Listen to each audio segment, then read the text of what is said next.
Բարև ձեզ, հարգելի գործընկերներ, այս խորհրդակցության նպատակը աշխատանքային լիարժեք ռեժիմի վերադառնալն է, որովհետև մեկ ամիս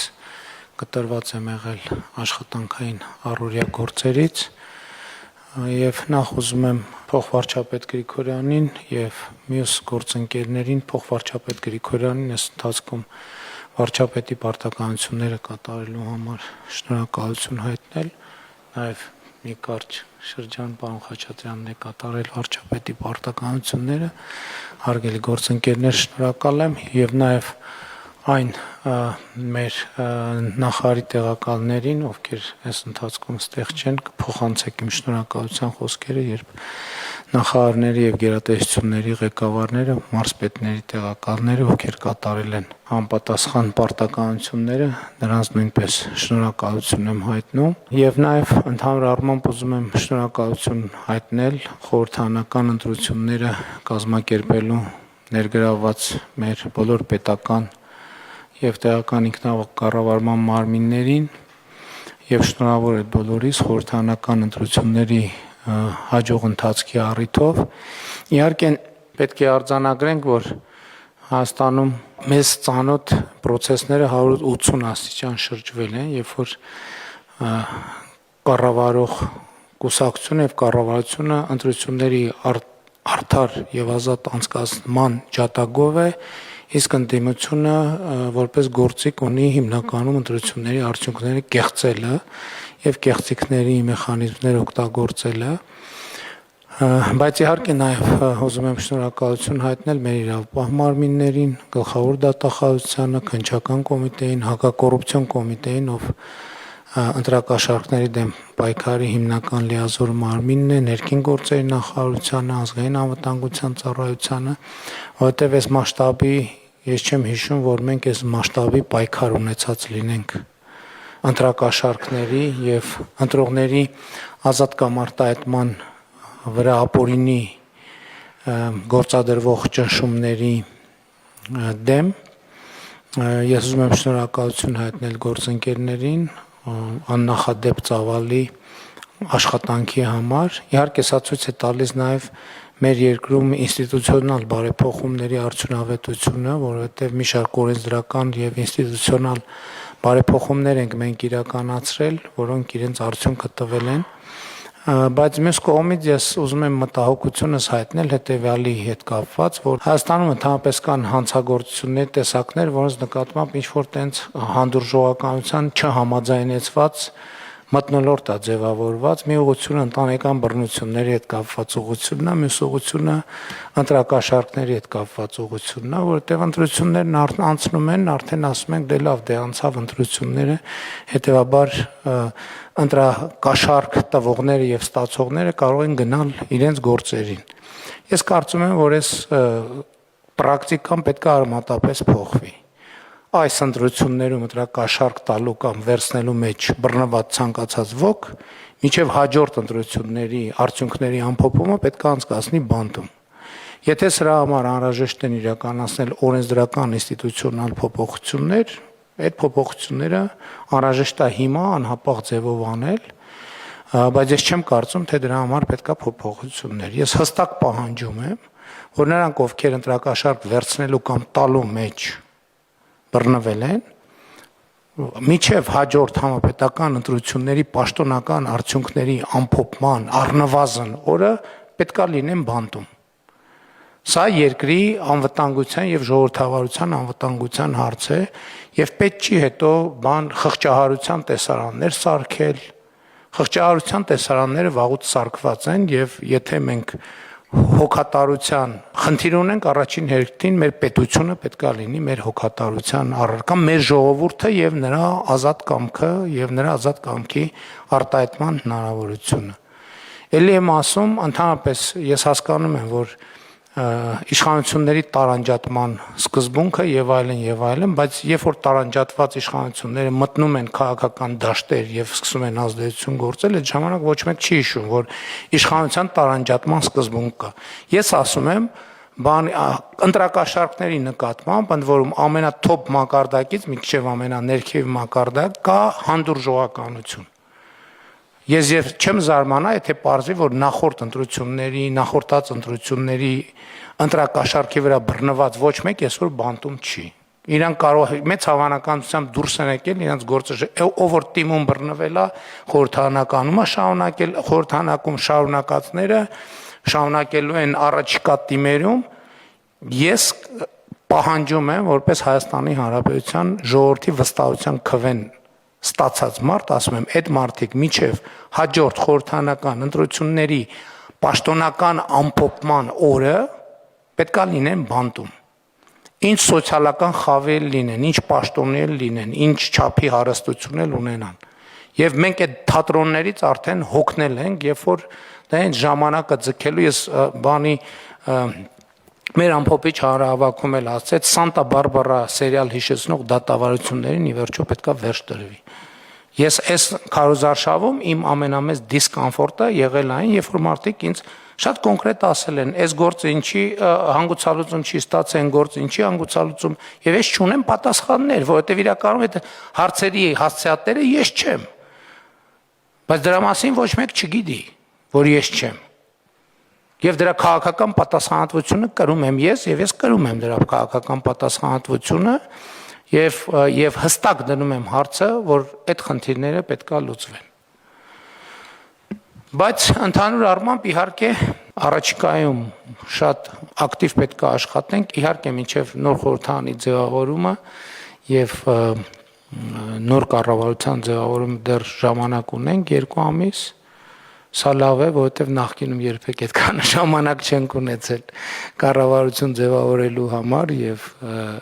աշխատանքները կազմակերպելու համար։ Ես կարծում եմ, որ լավ փուլ է, որպեսզի մենք ամփոփենք նախորդող շրջանում արվածը եւ պլանավորենք առաջիկա անելիքները։ Իհարկե, առաջիկա անելիքների մի հսկա մասը լինելու է այն, ինչ սկսել ենք դրա շարունակությունը։ Մասնավորապես արդեն խոսել ենք 300 դպրոցի մեր ծրագիրը պետքա հաջորդի 300 դպրոցի,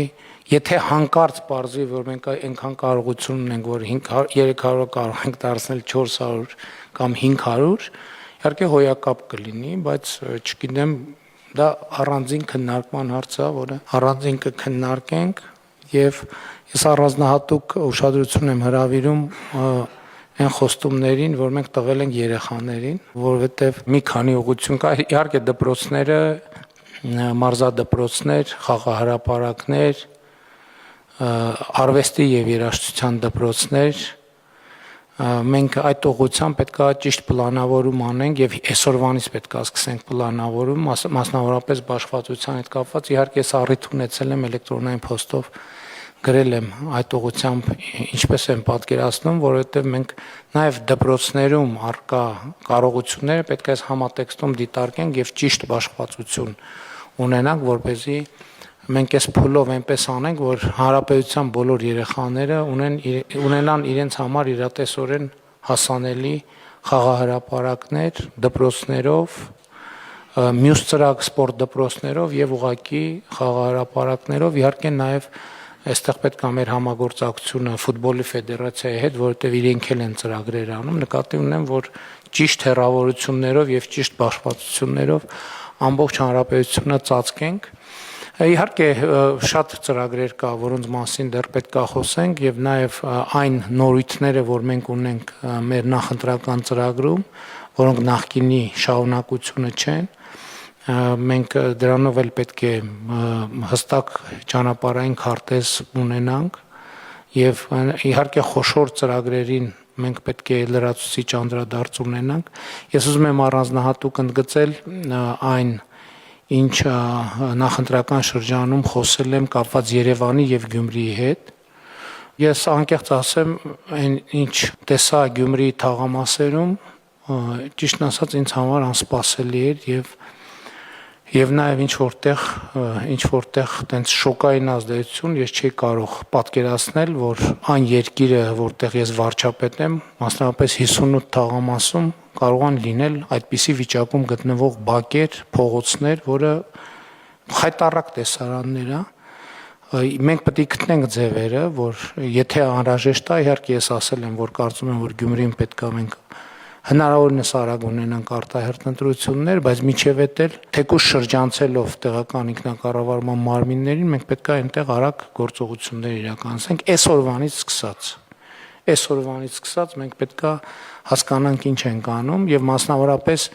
տարեկան մեր 500 կիլոմետր ճանապարհների շրջանակում տարեկան 25 կիլոմետր մենք պետք է իրականացնենք Գյումրիում, 50 կիլոմետր պետք է իրականացնենք Երևանում, որպեսզի նաեւ Երևանի հետ կապված ես կարծում եմ, որ այդտեղ շատ կարեւոր է այն, որ շատ մեծ աշխատանք է արված բակային հատվածներում, դա շատ լավ է եւ պետք է այդ process-ները շարունակենք, հիմա մեր նախընտրական ծրագիրը իրականացնելիս նաեւ Երևանում մի դեպք կոնկրետ տեղեր կան, որտեղ երեխաների հետ կոնկրետ պայմանավորվածություններ ենք ձեռք բերել եւ դա էլ պետք է կոնկրետ հասցեներով իրագործենք, բայց շատ կարեւոր եմ համարում, որ Աջափնյակ մետրոյի կայարանի շինարարությունը ի վերջո սկսենք, որովհետեւ ընդ որում ուզում եմ ասել, որ այդտեղ ի հեճուկ ըստ տպավորությունների ոչ մի հետաձգում չկա, որովհետեւ նախագիծը, որը պետք է նաեւ արձանագրել, որ մենք 30 տարի այդ կարգի նախագիծ չենք իրականացրել եւ նախագծի փորձաքննությունը, համալիր փորձաքննությունը ինքը բավականին երկար է տևել։ Հիմա արդեն նախագիծը պատրաստ է իրագործման, այսինքն մենք Երևանի քաղաքապետարանի գործընկերներն առաջարկում են, որ մենք սկսենք տեխնիկական հսկողի ներգրավման մրցույթից, որպեսզի էդ էլ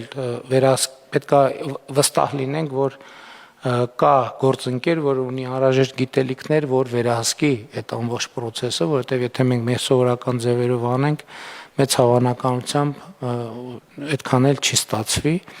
եւ հաջորդիվ արդեն գնանք առաջ այլ մյուս ուղղություններով, այսինքն բուն շինարարության ժամանակացույցը եւ արդեն կապալառու ընկերություն ներգրավելու բնականաբար ֆինանսավորման եղանակները եւ մեթոդները հասկանալու ուղղությամբ դե իհարկե ամենամեծ նորությունը, որը տեղի ունեցավ այս ընթացքում, թրիփ նախագծի իրագործման վերաբերյալ Հայաստանի եւ Միացյալ Նահանգների միջև ստորագրած համաձայնագիրն է, որը պետք է անցնի վավերացման ընթացակարգ, դա պետք է անել հնարավորինս արագ, որպեսզի գետնի վրա հնարավորինս արագ սկսվեն աշխատանքները։ Այս ընթացքում, որ ես արձակուրդի մեջ եմ եղել, Ախուրիկ-Գյումրի հատվածի երկաթուղու վերականգնման նախագծման մրցույթն է հայտարարվել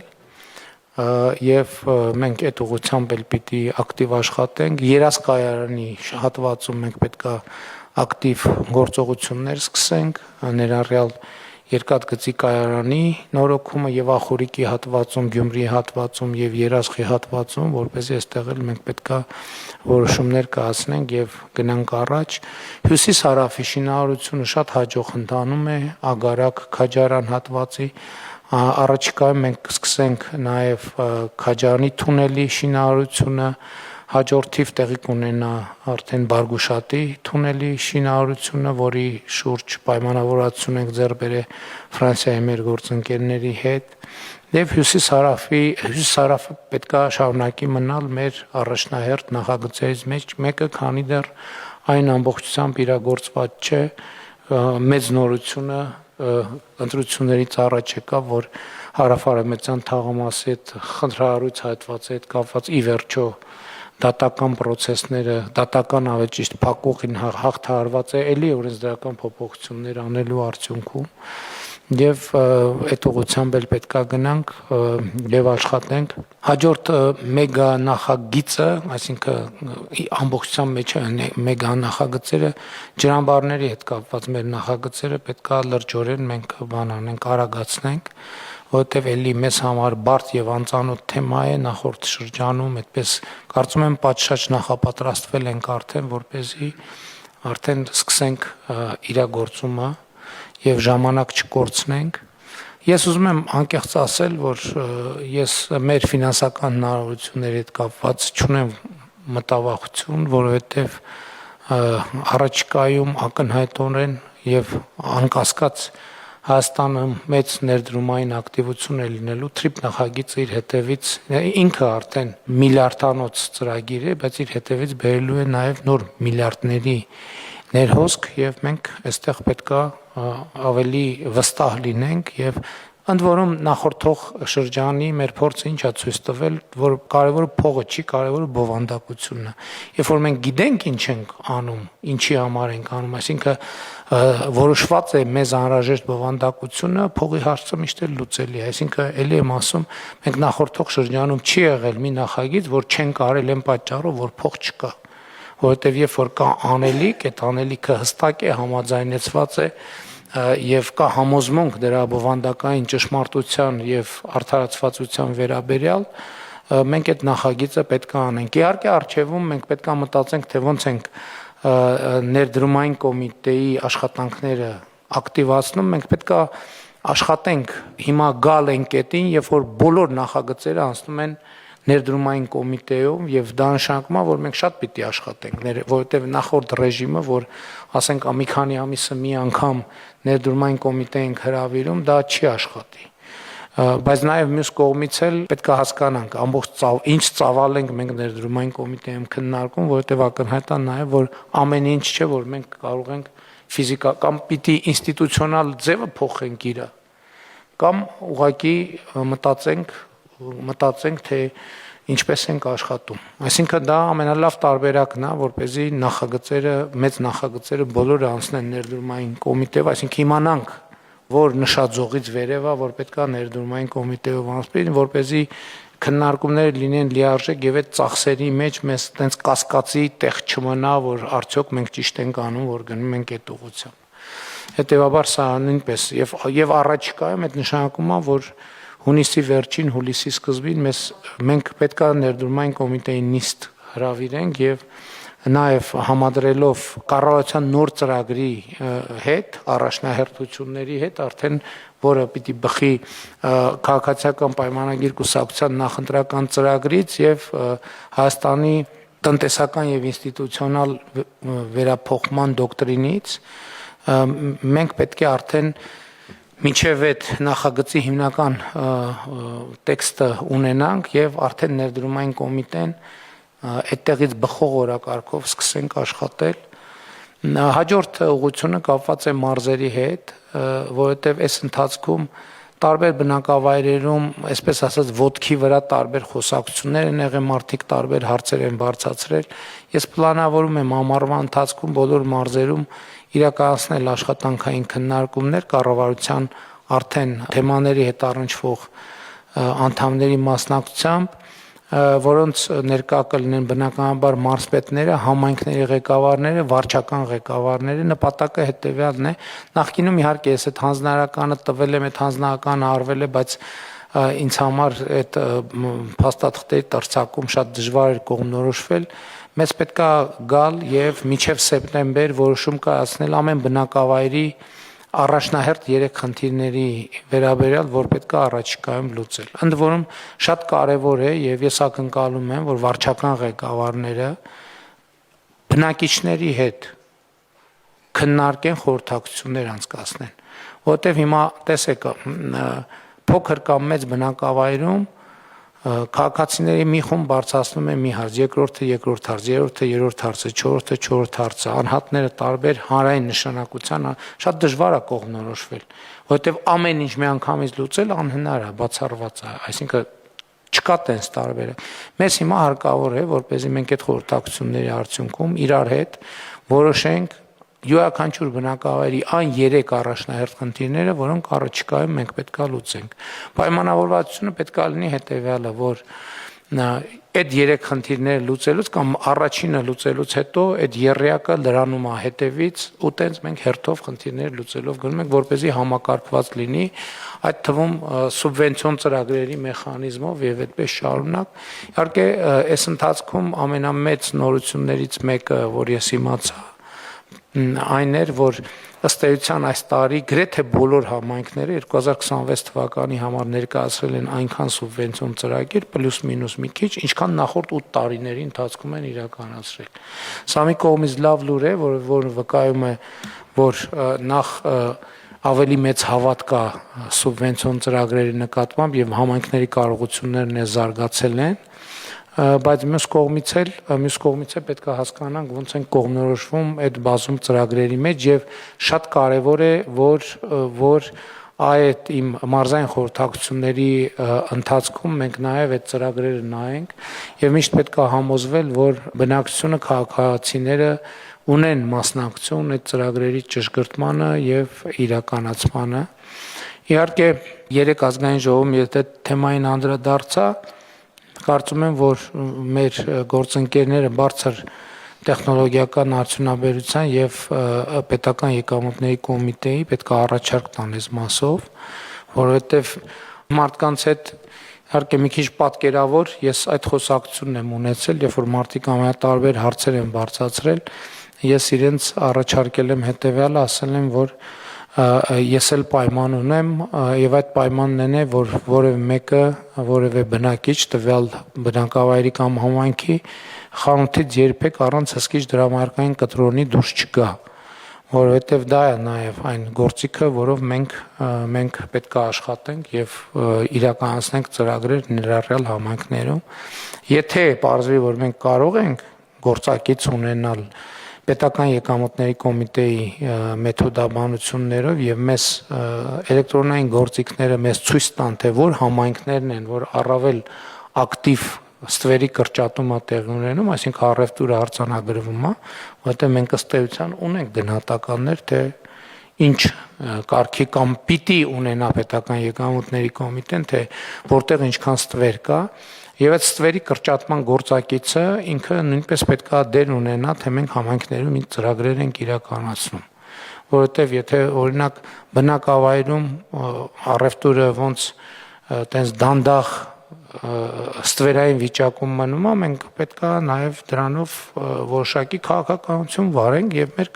բնակիչները, քաղաքացիները այս շրջապտույտի էությունը պետք է հասկանան, ոնց է աշխատում պետությունը, այսինքն հարկեր են գեներացվում, բյուջե է գալիս, բյուջեից հետո գնում դառնում է փողոց, լուսավորություն, դպրոց, մանկապարտեզ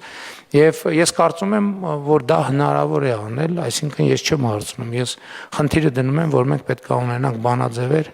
որպեսզի մենք կարողանանք դա լուծել։ Հաջորդը կապված է միկրոբիզնեսի հետ։ Դուք հիշում եք, որ 2018 թե 19 թվականին մենք միկրոբիզնեսի շեմ ենք սահմանել 24 միլիոն դրամը տարեկան շրջանառությունը եւ առնվազն այս ընթացքում գնաճ է տեղի ունեցել եւ նույն շրջանառությունը փաստացի գնաճի բերումով առնվազն 25-26%-ով աճել է, այսինքն այս առումով միայն այս փաստի բերումով բազմաթիվ միկրոբիզնեսի ձեռնարկություններ, որոնք բարեխիղճ են աշխատում, արդեն միայն այս փաստի բերումով կարող են դուրս մնացած լինել միկրոբիզնեսի համակարգից։ Ես կարծում եմ, որ, այսինքն չեմ կարծում, արդեն ասել եմ դրա մասին, որ մենք պետքա միկրոբիզնեսի շեմը բարձրացնենք, առնվազն կրկնապատկենք, որպեսզի գնաճային ամեն ճշգրտումից հետո դրան չանդրադառնանք, բայց ես նաև ուրիշ առաջարկ ունեմ, ես կարծում եմ, որ մենք եւ շրջանառության հարկի եւ միկրոբիզնես դեպքում պետքա անենք կարգավորում, ես չեմ ասում թե կոնկրետ ինչպեսին, բայց սկզբունքը պետք է լինի հետեւյալը. եթե ընկերությունը որոշակի ժամկետում, որոշակի թվով արձանագրվեց հսկիչ դրամարկային կտրոն չտալու փաստը, ինքը պետք է զրկվի միկրոբիզնեսի համակարգում աշխատելու հնարավորությունից, ասենք 5 տարի ժամկետով, որովհետև էդ էլ է տուգանվեցի, շարունակեցի տրամաբանությունը պետք է բացառել ընդհանրապես եւ սա շատ սկզբունքային հարց է, որով մենք պետք է գրանք, որովհետեւ մի կողմից մենք շատ մեծ արտոնյալ դաշտ ենք ստեղծում, բայց պետք է նաեւ մեխանիզմներ ստեղծենք, որ այդ արտոնյալ դաշտը չչարաշահվի, որովհետեւ մեր փորձը ցույց է տալիս, որ սովորաբար արտոնյալ դաշտերը չարաշահվում են եւ մենք մեր նպատակից շեղվում ենք իրական, մենք ուզում ենք օգնել, աջակցել փոքր բիզնեսին, բայց դրանից պարզվում է, որ այդտեղ տեղավորվում են եւ ուղղակի այդ արտոնությունը չարաշահում են եւ այդպես շարունակ։ Իհարկե շատ էական է եւ իհարկե ընտրություններից առաջ էլ մենք արդեն դրա մասին խոսել ենք ջրային հարցերի հետ կապված։ Մեր օրակարգը պետք է լինի առաջնահերթություն, առաջիկա 5 տարիներին մենք պետք է շատ մեծ ներդրումներ անենք այդտեղ։ Իհարկե, այս ընթացքում մեծ ներդրումներ արվել են։ Սա էլ է շատ կարևոր արձանագրել, բայց ուղղակի ճեղքը այնքան մեծ է, որ զգացողություն, այն զգացողությունը, որ օրինակ ունենք ճանապարհների դեպքում, որ էականորեն լուծել ենք հարցը, օրինակ ջրի հետ կապված այդ զգացողությունը չկա, որովհետև այնտեղ ճեղքը շատ ավելի մեծ է, ցանցը շատ ավելի մեծ է եւ այդպես շարունակ։ Եվ ես հույս ունեմ եւ համոզված եմ, որ մենք այս ընթացքում այդ թվում Վիոլա ջուր ընկերության հետ մեր գործակցությամբ եւ որոշակի պլան ունենք, թե ինչպես պետք է աշխատենք եւ ինչ ուղղություններով պետք է ներդրումներ անենք։ Իհարկե ջրամբարաշինության մասին ես արդեն ասացի, բայց նաեւ խմելու ջրի մատակարարում, ոռոգման ջրի մատակարարում եւ ջրահեռացում այն երկարաժամկետ տեսլականով, որ մի X պահի մենք պետքա օգտագործված ջուր առանց մաքրման բաց չթողենք բնություն։ Այս շատ կարևոր է, այսինքն ամբողջ օգտագործված ջուրը պետքա մաքրվի եւ մաքրումից հետո պետքա միայն բաց թողնվի բնություն։ Եվ սա շատ մեծ ծավալում, սա մեգա ծրագիր է բառից բուն իմաստով եւ ընդ որում պետք չի մտայնություն ունենալ, թե 5 ամյա կտրվածքով մենք ամբողջ խնդիրը լուծելու ենք, ոչ 5 ամյա կտրվածքով ուղղակի մաքսիմում պետք է անենք, որպեսզի արդեն 2031 թվականի դրությամբ մենք զգացողություն ունենանք, որ արդեն տեսանելի եւ մթնոլորտը ցույց տա, որ մենք արդյունքներ ունենք արձանագրած։ Այս համատեքստում հրատապ է նաև կոշտ-թափոնների կառավարման նոր համակարգի ներդրումը։ Իհարկե Կոտայքի մարզում մենք նոր աղբավայրը շահագործման հանձնեցինք, որը սպասարկում է Կոտայքի եւ Գեղարքունիքի մարզերը եւ արձագանքները կարծես թե բավականին լավ է, բայց մենք պետքա շատ արագ կոշտ-թափոնների կառավարման նոր համակարգը ներդնենք, ընդ որում տարածքային կառավարման եւ ենթակառուցվածքների նախարարությունում պետքա այդ հարցով լինի կոնկրետ պատասխանատու։ Նախարարի արդեն նշանակումներ անելիս ես առաջնորդվելու եմ այս տրամաբանությամբ, որ կոնկրետ անձ պետքա պատասխանատու լինի այդ նախագիծ իրականացնելու համար, որովհետեւ ես կոնկրետ ժամկետ եմ սահմանելու, որ այդ նախագիծը արդեն պետքա Հայաստանում իրականացված լինի։ Շատ մեծ թեմա է էներգետիկ վերափոխման թեման եւ ընդհանուր գաղափար կար կառավարության կազմում նոր նախարարություն ստեղծելու, բայց ես երկար մտածեցի, դա չի լուծելու մեր խնդիրը, մեզ պետքա միջգերատեսչական նոր ձևաչափի մասին մտածել, որովհետեւ այստեղ մի նախարարության անելիք չի էներգետիկ վերափոխումը, որովհետեւ առանց օրինակ քաղաքաշինության կոմիտեի եւ տարածքային կառավարման տեղական ինքնակառավարման մարմինների էներգետիկ վերափոխումը հնարավոր չի իրականացնել։ Այսինքն խոսքը ընդհանրապես էներգիայի ստեղծման եւ օգտագործման նոր ձևերի եւ նոր կուլտուրայի ներդրման մասին է։ Ես կարծում եմ, որ մեր գործընկերները, այդ թվում Արդարադատության նախարարության, մեզ պետք է օգնեն, թե մենք ինչ ձևաչափեր կարող ենք ունենալ, որոնք լինեն նույնքան մոբիլ, ինչքան նախարարություններն են, բայց իրենք բնույթով լինեն միջգերատեսչական։ Իհարկե փոխվարչապետերի գրասենյակների եւ փոխվարչապետերի կողմից համակարգման մեխանիզմը եւ այն ինչ պայմանավորվել ենք, որ մենք պետքա պատկերավոր ասած project manager-ի նոր ինստիտուտ ունենանք, չգիտեմ դա մեր կառավարման կարգում ինչ կկոչվի եւ ինչպես արդեն որոշել ենք, որ մի քանի մակարդակում մենք պետքա ունենանք եւ փոխվարչապետերի գրասենյակների կարողություններն էլ այս առումով պիտի մեծացնենք, որովհետեւ հիմնական մենեջերները նախագծերի պետք է իմ պատկերացմամբ գործեն այնտեղ, բայց նաև միջգերատեսչական որոշակի ուղղություններ պետքա հասկանանք, թե ինչպես մենք համակարգենք, խոսքը մասնավորապես վերաբերվում է հենց էներգետիկ վերափոխման թեմային, որը ծավալուն թեմա է, այսինքն այդտեղ առնվազն 5-6 նախարարությունների աշխատանք կանելու, որը մի նախարարություն ուղղակի չի կարող անել։ Իհարկե մենք նախկինում թվայնացման հետ կապված փորձ ունենք, բայց իմ տպավորությամբ այդտեղ էլ պետք է որոշակի փոփոխություններ անենք, որպեսզի ավելի արագ գործենք, որովհետև թվայնացումը նույնպես շարունակում է մնալ մեր բացարձակ առաջնահերթությունների մեջ։ Այդտեղ էլ մենք բավարար չափով նախապատրաստվել ենք եւ պետք է առաջիկա շրջանում ավելի մեծ տեմպերով իրագործենք այն, ինչ պլանավորել ենք, մանավանդ մենք ոլորտում նոր կառավարման մարմին ձևավորվեց, լիարժեք գործում է եւ նաեւ այս պատեհությունը օգտագործելով պետք է հասկանանք process-ները ինչպես ավելի արագ կազմակերպենք եւ ելի բազմաթիվ թեմաներ, որոնց շուրջ իհարկե մենք կաշխատենք, ես ուղղակի այսպես որը հիշողությանս եկավ այդ հիշատակեցի, մնացած թեմաների շուրջ կշարունակենք աշխատել, այսօր էլ կշարունակենք քննարկել եւ հետագա օրերին եւ հետագա ընթացքում կանդրադառնանք տարբեր թեմաների, ընթացիկ բարեփոխումների ընթացքին պետքա անդրադառնանք Ես մի թեմա էլ կա, որ այս հատվածում կուզեի նշել, մասնավորապես հակակոռուպցիոն մեր քաղաքականություններում պետք է մենք ավելի սկզբունքային լինենք։ Ինձ համար խնդրեմ է, որ մասնավորապես մեր առաջընթացը հակակոռուպցիոն քաղաքականությունների միջազգային զեկույցներում մեր առաջընթացը կամ դադարել է կամ դանդաղել է, դա բացարձակապես ընդունելի չի եւ չի կարող ուղղակի այդպես շարունակվել։ Այսինքն դա ինձ համար անձնական սկզբունքային հարց է եւ ընդཐུպ ինչ որոշումներ անհրաժեշտ են կայացնել, որպեսզի այս ստագնացիան դադարի, այդ բոլոր որոշումները միանշանակ եւ աներկբա ես կայացնելու եմ եւ այդ ուղղությամբ պետք է մենք շատ ակտիվ գործունեություն ծավալենք եւ ուզում եմ ամփոփել մեր հաջորդ խոշորագույն սպասվող իրադարձությամբ բայց երկու իրադարձությամբ լավ մեկով չեմ սահմանափակվի, որովհետև մենք մեծ հաջողությամբ իրականացրինք եվրոպական քաղաքական համայնքի գագաթաժողովը Երևանում, առաջիկայում մեզ սպասվում է COP17-ը, ինչպես պայմանավորվել ենք, ելի առաջիկա 1-2 ամսվա ընթացքում դուք զեկույց կպատրաստեք, այդ թվում այցելելով համապատասխան տեղեր, անցկացման վայրը Մերիդիան կենտրոնում ես կուզենամ